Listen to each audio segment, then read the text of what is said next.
What's up, guys? Welcome back to my channel. So I'm here today to talk about The Real Housewives of Potomac, Season 7, Episode 14, Shakeups and Makeups. I'm about to say breakups and makeups, but no, shakeups and makeups. So be sure to like, comment, subscribe, and let's jump right on into it. So we pick up with the Karen versus Charrisse fight. Charrisse is banging on the fucking table, as is Karen, and will stand up. The other lady is like, oh my gosh, it's about to go down. They escalate. They don't get physical, but they're just yelling at each other. Karen's telling Charrisse to keep her mother's name out of her fucking mouth. And Charrisse is like, I'm not talking about your mother. Like, it's really confusing. Just all banging and stuff like that. Gizelle, she's like, when did Charrisse bring up Karen's mother? Because Karen's going off about that. Because basically Charrisse brought up Karen's mom's funeral. And now, this is significant to Karen because according to Karen, she feels as though Charrisse wasn't genuine when Charrisse went to her mom's funeral. Because Karen's saying that Charrisse, tried to make it known she was there. She was, popping her head into the limo that Karen and her family were in. And I'm like, well, I mean, I was kind of wondering what Karen meant by that. Because there were no cameras there at the funeral, excuse me. And Charrisse, it's like, well, Charrisse is there because of Karen. She's there for Karen. So I'd imagine that she would go up to Karen to, express her condolences in person, embrace her. You know what I mean? I don't think that's weird, so I'm not sure what Karen really means with that. So yeah, that's the big thing with Karen now. She feels as though Charrisse was disingenuous by going to to her mom's funeral. But according to Karen, she's like, but I was gonna let it slide. I was gonna give you the benefit of the doubt unless you brought it up on TV. And that's what you fucking did right now, and that's what Karen popped off. That's what she's saying, at least. So Robyn later on accuses Karen of essentially trying to looking for a problem with Charrisse. So that's kind of the main argument what's going on right now. Karen says Charrisse has been just asking for it, and Charrisse is like, no, you're just here with your bullshit theatrics, kind of trying to show she's not fazed by it. And yeah, Charrisse says, I just brought up the funeral because as a way to show that I was there for you when your mother died. You were not there for me when my father died. So that's what Charrisse says. But according to Karen, she's like, no, you bringing up the funeral is you bringing up my mother in a negative way, in a way to kind of be used against me. Like, I'm not with that shit. And yeah, Charrisse just thinks that Karen's trying to, prove to everyone, she has poor character. Charrisse thinks that's Karen's main intention. Robyn then chimes in, and she's like, okay, well, Karen, you're obviously the root of your anger goes back to your mother's funeral. But Robyn's like, were you lying then when you said, oh, we just drifted apart, And Karen's like, no, we drifted apart because of the funeral. So it's just this big old hoopla, Karen is. She tries to duck the serious questions and whatnot. Gizelle's confused because to Gizelle, she's like, Karen's basically accusing Charrisse of, clout chasing by going to the funeral. Because Karen's like, oh, Charrisse came to the funeral, tried to make it known that she was there, trying to just weasel her way back into the friend group. That's what Karen's thinking. And Gizelle's like, girl, your mom's funeral was in the middle of nowhere. Where's Karen from? Fucking, that one county, was it Franklin County? Where's Karen from? Surrey County, that's where it's from. Not Franklin County, Surrey County. That's where Karen's from. So it was down in Surrey County, it was a rural area. She's like, there were no cameras there. So Gizelle's like, she was there to be a friend. Say thank you, bitch. That's what Gizelle's point of view. Karen then says that she's heard that Charrisse is someone who likes to attack people's families. And Charrisse is taken aback by this. And she's like, all right, Karen, well, if we're talking about what we've heard, I heard some shit about you. Including, something about your finances, which we already know. And then Charrisse drops the fucking bombshell and says, oh, and I heard that you went to rehab down in Florida. And then your friends went down and get you out. And you went partying with them. All this shit. It's kind of unclear about when exactly this was. In her confessional, Charrisse just says that, oh, this was a few years ago. And she says, oh, and the girls went down, got her out, and went to party. But I'm like, is she talking about these girls? Or, other women in Potomac? You know what I mean? I don't know. It's kind of hazy. I hope we're going to get some clarity at the reunion for sure. So, yeah, Charrisse brings up rehab allegations against Karen, which is like, oh, my goodness. And then Charrisse also accuses Karen of fucking married men before all ladies are like, okay, let's table this conversation. This is clearly not going anywhere. Let's just stop it here before it gets worse. Ashley and Gizelle, they then seem to say some bullshit about how, oh, the shaman worked because you guys actually communicated. It was gritty, but, you guys communicated. And Ashley's like, oh, like, healing isn't always pretty. Like, so like, okay, whatever you want to get out of it. Ladies then get up from the table, and most of them go to the hotel bar, just kind of like, let's just have fun, do our thing. I don't think Karen was there, though. I think she went to her room or whatnot. But anyways, just kind of chill at the bar. Mia and Jacqueline, they go to talk in private, talk about their issues. And when they sit down in the bed, Mia's like, all right, talk to me. Very cold, very icy. And Jacqueline's like, well, what happened between us is just completely unacceptable. And Mia's like, okay, so tell me what part. Just being totally bratty. I can't think of any other, like, just bratty, being icy, just kind of, like, being really weird. Because, like, it's like, this is your friend of 30 years. And, yeah, I know, like, when feelings run deep, angers can also run, like, the more you love someone, the more angry you can get at them. You know what I mean? But, it was just weird. Because I'm just sitting down and talk to your friend about an issue. And just be like, all right, talk to me. What's the problem? Just showing complete disinterest in the conversation. And it's like, well, girl, what's the fuck? What's the point of this whole thing? It's just really weird. Jacqueline then says that she feels as though Mia's accusation, the whole thing about like, oh, keep your legs closed with married men, blah, blah, blah, that she feels like it like insinuated that she and Gordon had sex. And she's like, oh, I don't like that you said that. It's just a complete lie. And Jacqueline says she's never fucked married men before. And Mia responds to him like, girl, like, just own it. Like, so Mia's shutting that shit down, seemingly. And in response, Jacqueline brings up, like, oh, well, Gordon was married when you and him started hooking up and started dating. And Mia's like, yeah, we were, but I own it, and that's the difference. Jacqueline says she's done with Mia, and Mia just doesn't give a fuck. Doesn't care this whole conversation.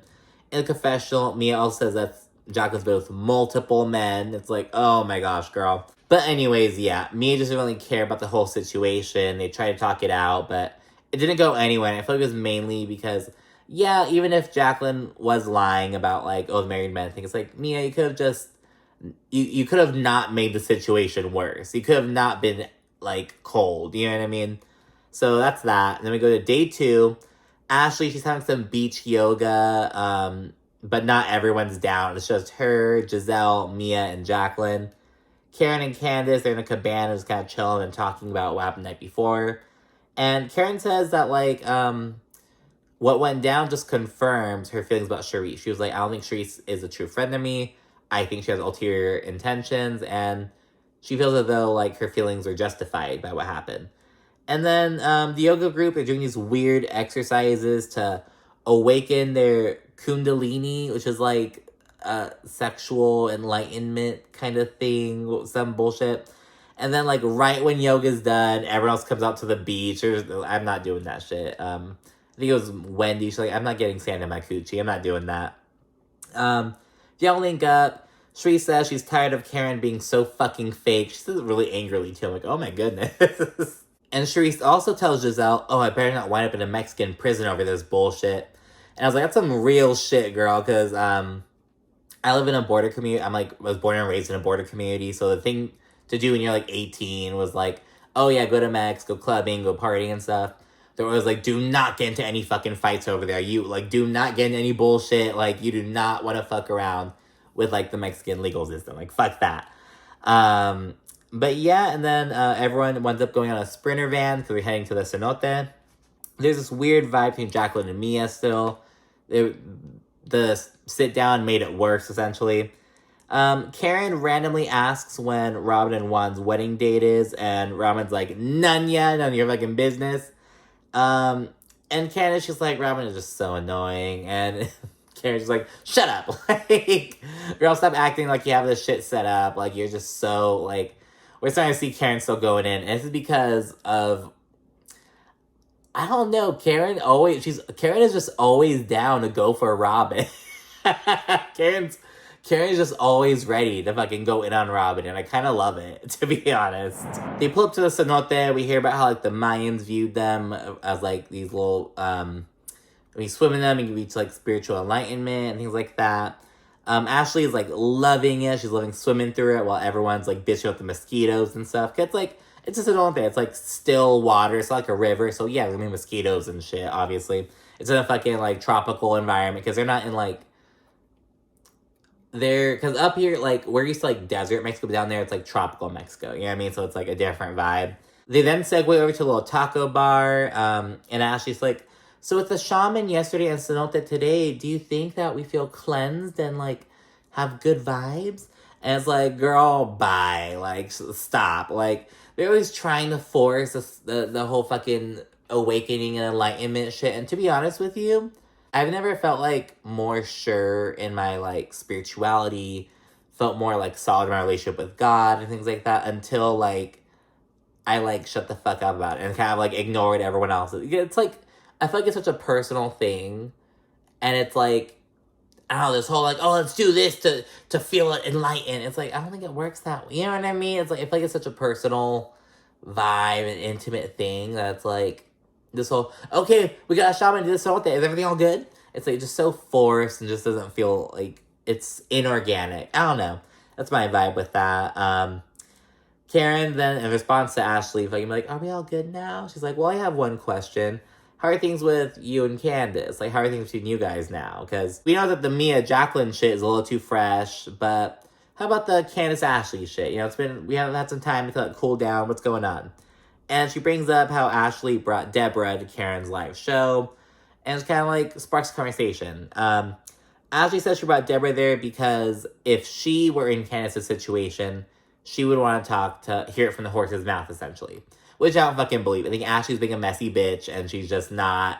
Yeah, and it's okay. It's like, girl, if you're being a messy, just say it. But she's like, oh, like, I don't know. And it's like, why did you fucking bring her to the event? It's like, you could have fucking offered to, like, set up a meeting, like, separately. It's unnecessarily messy. Candiace then says, you know, like, a lot of how Ashley's... A lot of her views of relationships and, like, men, I guess, is kind of just basically based around her being in a relationship that had toxic notes, as Candiace says. And she's like, so because of what Michael put you through, you're almost like, oh, well, if you hear this, you have to kind of get to the bottom of it. But it's like, no, girl, like, people are gonna fucking talk, but I know my man, and I know that I'm secure in that, and it is what it is. So that's what Candiace says. She also genuinely wishes Ashley, like, she wishes her well and says, I hope that you can find this yourself. And Ashley responds, she says, I get that we have different approaches to it. Essentially, Candiace is like, girl, bye. Like, I'm not worried about my husband having a conversation with some bitch. You know, we are very secure. Whereas Ashley is the more like, oh my gosh, what's going on? What could this lead to? What is indicative of? Because that's her thing with Michael. Michael's untrustworthy. So they talk about that. And Ashley actually apologizes, says it wasn't meant to be harmful. And Candiace is like, okay, well, we continually get here. Like, we continually have our issues, and then we make up. But Candiace says that Ashley always sabotages it. She always sets them back to where they were. So she's like, I don't know how genuine you are, really. And Ashley says that's fair, and she admits that she maybe harboring some resentment still for, like, past insensitivities that Candiace sent her way, specifically regarding her miscarriage.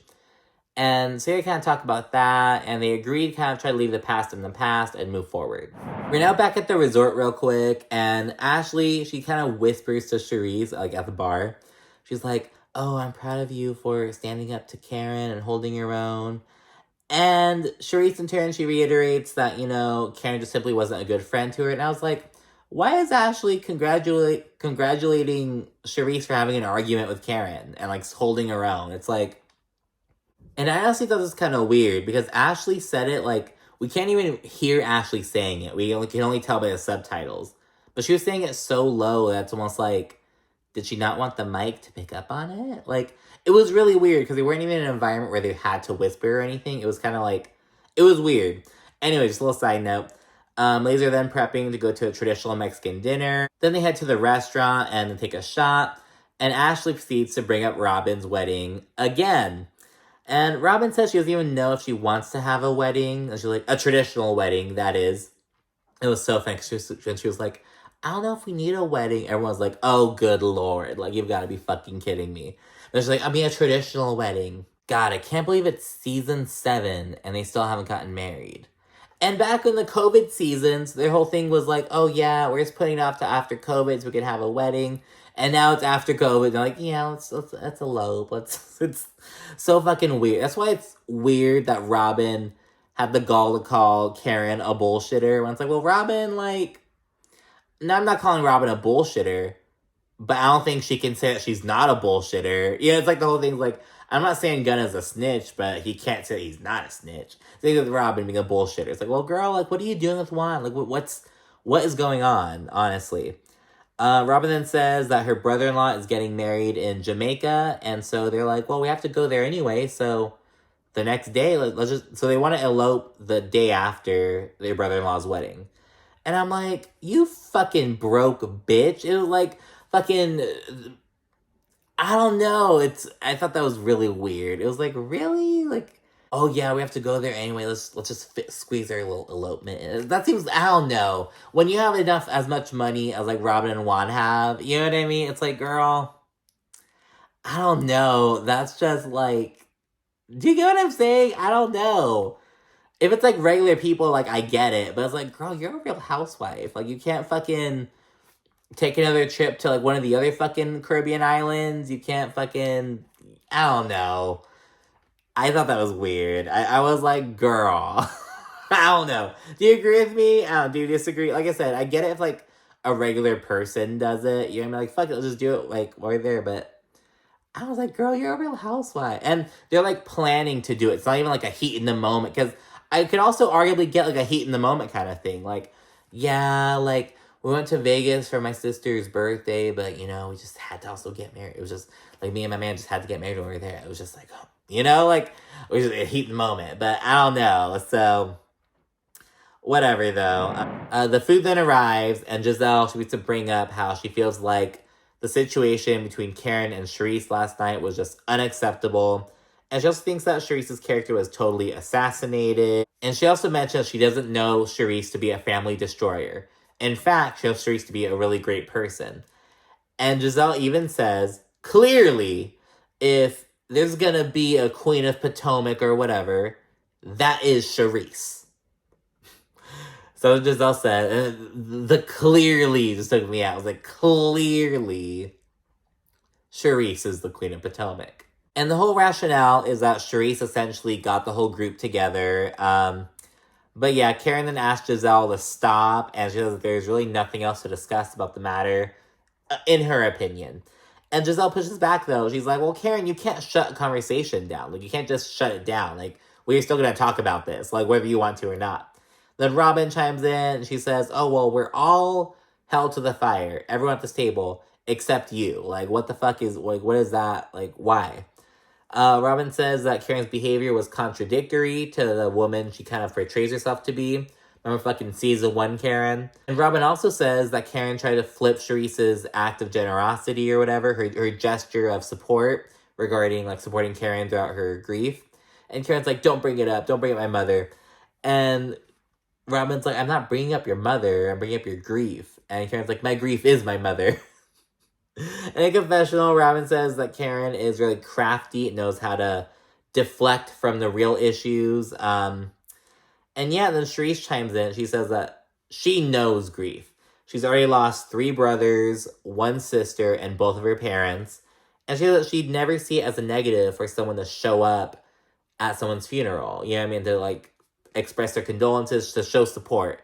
She'd never see that as a negative. And she also says that, like, I'm not thirsty because Karen's saying that Charrisse showed up to try to weasel her way back into the group. And Charrisse is like, I'm not thirsty to be back in this group. In fact, I fucking helped establish this goddamn group. Like, I fucking did that shit. So, I don't know. Of course, Karen and Charrisse are both OGs. Karen has been on every single season as a main cast member. Charrisse has not. So, I don't know. But Gizelle and Robyn are really supporting the whole Charrisse is the real grand dame, not Karen. So, I don't know. What do you think? Again, I think it comes down to, like, I think more people are obviously going to say Karen because, like, she's on the show. Like, that's her whole shtick. But it's almost like Charrisse is I believe Erica De Niro, she says that Charrisse is the nucleus of the group, as she said before. It's almost like the similar kind of vibe. Like, yeah, Charrisse is, like, yes, she's, like, the de jure. She's, like, the one who's, like, yeah, like, in reality, it's Charrisse. but in practice, like, it's Karen, essentially. Oh, and Robyn, she also says that one day everyone will know who Karen really is. A bullshitter.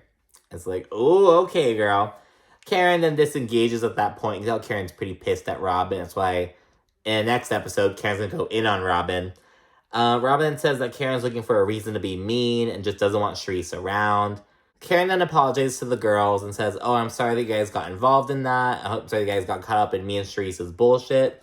And Robyn's like, so you're just going to apologize to everyone here except Charrisse? You're not going to apologize to Charrisse? And Candiace chimes in and says, well, I mean, it's the same thing that Mia did to Wendy. Like, Mia apologized to everyone else about what happened to Miami except Wendy. And then Mia says, well, it's because I'm not sorry. I'm not sorry about what I did to Wendy. And when he's like, you're not sorry about assaulting me? Then they go into it. And Mia accuses Wendy of defaming her character. And Wendy's like, girl, like, you were saying shit. It was an argument. It was a mutual verbal sparring match. You said shit, I said shit. And you said shit first. They then go back and forth for a bit. Mia says, oh, I was trying to be a friend to you, and you just didn't get the memo. And Wendy's like, girl, you can't even be a friend to the girl you've known for 30 years. I give a fuck about being a friend to me. Like, be a friend to her. Like, don't talk to me about not getting friendship memos, bitch. And you can tell that hit Mia. She's like, because you can't say shit. It's like, well, girl, you just felt with your best friend of 30 years. Your sister, your fucking, it's like, you're not gonna talk to me about friendship? Girl, fuck you. Mia then fucking tries to deflect and says, oh, well, you said that my husband was gay. It's 2022. What's wrong with being gay? And Mia's accusation is because back when they were in Miami fighting, Wendy said, oh, you and your husband go and fuck women together and men. And so Mia's like, oh, you called him gay. What's wrong with that? You said it with bad intent. And Wendy's like, girl, I didn't even fucking say that Gordon was having sex with men. I said you guys were, like, having sex with men and women. You could be the one having sex with a man. Like, you jumped to that conclusion. Like, you're jumping to assumptions. And honestly, it's like, really, Mia? She's fucking floundering, trying to be fucking ally. Like, oh, like, it's 2022. What's wrong with being gay? You said it in a bad way. What's wrong with having sex with men? So yeah, Mia tried it, but failed miserably. There's more back and forth between them for Mia, like, passive-aggressively apologizes. She's like, okay, start throwing a drink at you. That's not what the real issue. You have my husband gay. And it's like, girl, like, shut up. Wendy's like, okay, like, this is just bullshit. She calls Mia a gutter-ass bitch. Dinner then ends, and Wendy's feeling herself, though. I don't know if the shots are getting to her right now. She's like, this is what success looks like. This is success. And Mia says some shit under her breath, like, oh, we're gonna see you all out to the street. Some bullshit under her breath. And Wendy's like, oh, you're so pressed over my life. You're just so pressed over my life. What's wrong with her? And Wendy's like, oh, it must suck to be you. Just laughing. I thought it was so funny. It's like, it's well-deserved, honestly. Like, Mia just deserves all that shit. That's why I loved it so much. Wendy's on top, girl. But yeah, that's the end of the episode. It went by kind of quickly, to be honest, but it seems like it pops off in the next episode. But anyways, thanks again for watching. Be sure to like, comment, subscribe, and stay tuned for more. Thanks again. Bye.